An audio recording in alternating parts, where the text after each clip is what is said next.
አንደኛ ቆሮንቶስ ምዕራፍ 14 ፍቅርን ተከታተሉ፣ መንፈሳዊ ስጦታንም ይልቁንም ትንቢት መናገርን በብርቱ ፈልጉ። በልሳን የሚናገርስ ለእግዚአብሔር እንጂ ለሰው አይናገርም፣ የሚያስተውሉ የለምና። በመንፈስ ግን ምስጢርን ይናገራል። ትንቢትን የሚናገር ግን ለማነጽና ለመምከር ለማጽናናትም ለሰው ይናገራል። በልሳን የሚናገር ራሱን ያንጻል፣ ትንቢትን የሚናገር ግን ማህበሩን ያንጻል። ሁላችሁ በልሳኖች ልትናገሩ እወድ ነበር፣ ትንቢትን ልትናገሩ ግን ከዚህ ይልቅ እወዳለሁ። ማህበሩ ይታነጽ ዘንድ ንግግሩን ባይተረጉም በልሳኖች ከሚናገር ትንቢትን የሚናገር ይበልጣል። አሁን ግን ወንድሞች ሆይ ወደ እናንተ መጥቼ በልሳኖች ብናገር በመግለጥ ወይም በእውቀት ወይም በትንቢት ወይም በትምህርት ካልነገርኳችሁ ምን እጠቅማችኋለሁ?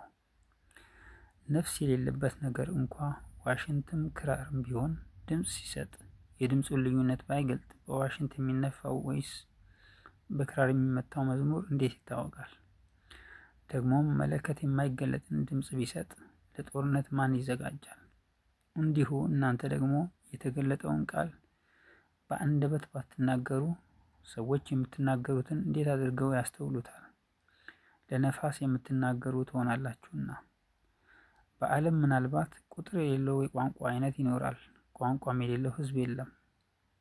እንግዲህ የቋንቋውን ፍች ባላውቅ ለሚናገረው እንግዳ እሆናለሁ፣ የሚናገረውም ለእኔ እንግዳ ይሆናል።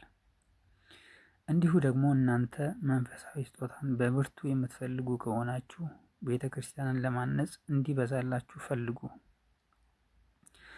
ስለዚህ በልሳን የሚናገር እንዲተረጉም ይጸልይ። በልሳን ብጸልይ መንፈሴ ይጸልያል፣ አእምሮዬ ግን ያለ ፍሬ ነው። እንግዲህ ምንድን ነው? በመንፈስ እጸልያለሁ፣ በአእምሮም ደግሞ እጸልያለሁ። በመንፈስ እዘምራለሁ፣ በአእምሮም ደግሞ እዘምራለሁ። እንዲያማ ካልሆነ አንተ በመንፈስ ብትባርክ ባልተማሩት ስፍራ የተቀመጠው የምትለውን ካላወቀ እንዴት አድርጎ ለምስጋናህ አሜን ይላል? አንተማ መልካም ታመሰግናለህ፣ ሌላው ግን አይታነጽበትም። ከሁላችሁ ይልቅ በልሳኖች እናገራለሁና እግዚአብሔርን አመሰግናለሁ። ነገር ግን ሌሎችን ደግሞ አስተምር ዘንድ በማህበር እልፍ ቃላት በልሳን ከመናገር ይልቅ 5 ቃላት በአእምሮዬ ልናገር እወዳለሁ። ወንድሞች ሆይ በአእምሮ ሕፃናት አትሁኑ፣ ለክፋት ነገር ሕፃናት ሁኑ እንጂ በአእምሮ የበሰሉ ሁኑ። ሌሎችን ልሳኖች በሚናገሩ ሰዎችና በሌላ አንደበት ለዚህ ሕዝብ እነግራቸዋለሁ፣ እንዲህም ቢሆን አይሰሙኝም ይላል ጌታ ተብሎ በሕግ ተጽፏል። እንግዲያስ በልሳኖች መናገር ለማያምኑ ምልክት ነው እንጂ ለሚያምኑ አይደለም። ትንቢት ግን ለሚያምኑ እንጂ ለማያምኑ አይደለም።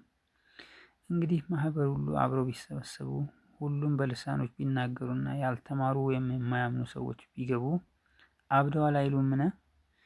ሁሉ ትንቢት ቢናገሩ ግን የማያምን ወይም ያልተማረ ሰው ቢገባ በሁሉ ይወቀሳል፣ በሁሉም ይመረመራል። በልቡም የተሰወረ ይገለጣል። እንዲሁም እግዚአብሔር በእውነት በመካከላቸው ነው ብሎ እየተናገረ በፊቱ ወድቆ ለእግዚአብሔር ይሰግዳል። እንግዲህ ወንድሞች ሆይ ምንድን ነው? በምትሰበሰቡበት ጊዜ ለእያንዳንዱ መዝሙር አለው፣ ትምህርት አለው፣ መግለጥ አለው፣ በልሳን መናገር አለው፣ መተርጎም አለው። ሁሉ ለማነጽ ይሁን። በልሳን የሚናገር ቢኖር 2 ወይም ቢበዛ 3 ሆነው በተራቸው ይናገሩ፣ አንዱም ይተርጉም። የሚተረጉም ባይኖር ግን በማህበር መካከል ዝም ይበልና ለራሱና ለእግዚአብሔር ይናገር። ነቢያትም 2 ወይም 3 ሆነው ይናገሩ፣ ሌሎችም ይለዩአቸው። በዚያ ለሚቀመጥ ለሌላ ግን አንድ ነገር ቢገለጥለት ፊተኛው ዝም ይበል። ሁሉም እንዲማሩ፣ ሁሉም እንዲመከሩ፣ ሁላችሁ በእያንዳንዳችሁ ትንቢት ልትናገሩ ትችላላችሁ። የነቢያትም መናፍስት ለነቢያት ይገዛሉ። እግዚአብሔርስ የሰላም አምላክ ነው እንጂ የሁከት አምላክ አይደለምና። በቅዱሳንም አብያተ ክርስቲያናት ሁሉ እንዲህ ነው። ሴቶች በማህበር ዝም ይበሉ፣ ሕግ ደግሞ እንደሚል እንዲገዙ እንጂ እንዲናገሩ አልተፈቀደላቸውምና። ለሴት በማህበር መካከል መናገር ነውር ነውና ምንም ሊማሩ ቢወዱ በቤታቸው ባሎቻቸውን ይጠይቁ። ምን ነው የእግዚአብሔር ቃል የወጣ ከእናንተ ነውን? ወይስ ወደ እናንተ ብቻ ደርሷልን? ማንም ነቢይ ወይም መንፈሳዊ የሆነ ቢመስለው ይህች የጻፍሁላችሁ የጌታ ትእዛዝ እንደሆነች ይወቅ።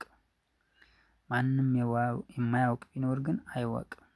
ስለዚህ ወንድሞች ሆይ ትንቢት ለመናገር በብርቱ ፈልጉ፣ በልሳኖች ከመናገርም አትከልከሉ።